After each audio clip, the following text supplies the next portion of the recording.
the crumpet. Misery rife, fear endemic, because of a dodgy crumpet. Burned, one bite taken, preserved, and dating back to just after the First World War. The whiff of Undertaker's formaldehyde would be sickening if ever you took it from the glass display case, sat on the back bar where it had pride of place. However, that crumpet stood as a marker of an uneasy peace in the East End of London. Lost and found again, amongst the bodies of retribution and counter-attack, always recovered, signal in the strength of one family, the Saints. The family factions long established in the East End of London were the Saints and the Larkins. The Saints, the larger, more established, villainous family, held in check, one could say, by the precocious, lunatic may be more appropriate, Larkin family, who knew no fear when all around knew they should. And so the lines of friction between the two families became white-hot and sparked whenever the crumpet went missing. And the O'Neills? Not much was known of this mysterious Irish immigrant family, said to hail from County Clare, west of Ireland, and seemingly uninterested in owning a pub, and disinterested territorially, yet nevertheless they asserted an untouchable presence. Regardless of the ephemeral O'Neills, the familial territorial headquarters was always the pubs, Dad's and 'Arry's, both colloquial names long established in local culture and street mythology. Dad's was located in Stepney, deep in the heart of the East End of London, and 'Arry's, in what can only be described as an uncomfortable distance away, next door. The two mutually dependent, though independent, pubs were competitors, and the proprietary families as adversaries extraordinarily had a shared support of each other. You could not raise one pub to the ground without the other suffering a similar fate, or so it was thought.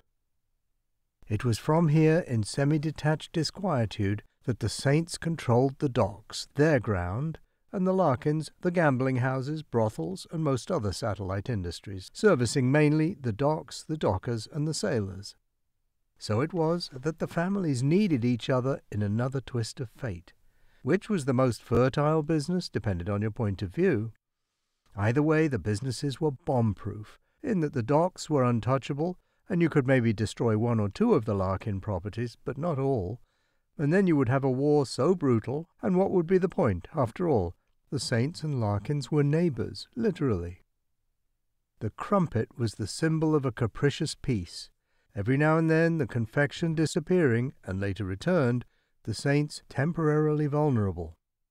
To understand the ground, you need to comprehend the history of the two families, though it would be more appropriate to say that the umbilical reason for the current violent turbulence of street politics would be just that, and in that maelstrom of tinder-dry factional streets was born and nurtured, in a non-maternal sense, an unlikely nemesis.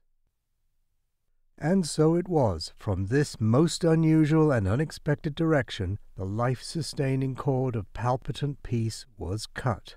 The bête noire scourge emancipated, although as it transpired, the adversary was totally unaware he was even free, or was a preceptor of ruination, being insensitive to his latent genetic chutzpah. This was a man destined to be public enemy number one, to be pursued by the Metropolitan Police, Special Branch, MI5, and closer to home, the Saints, and to a lesser extent the Larkins.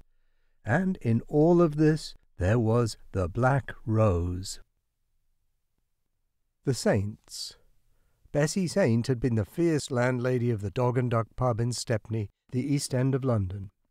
The locals in the vernacular called the pub a rub-a-dub, and colloquially Dad's, as in the initials of Dog and Duck, but mainly in memory of Dad, old Mickey Saint, Bessie's beloved and sadly departed husband. He was said to have copped it at Passchendaele in the Great War, November 1917. Dad Saint, Dad's owner, was dead. It was, however, business as usual, as in reality Bessie had run the pub, and just about everything, as was the East End matriarchal way. Old Mickey thought he ran the family firm, but he didn't. The brains of the outfit was Bessie, and she had taken on the role from Mickey's mum, and before her, Nan Saint.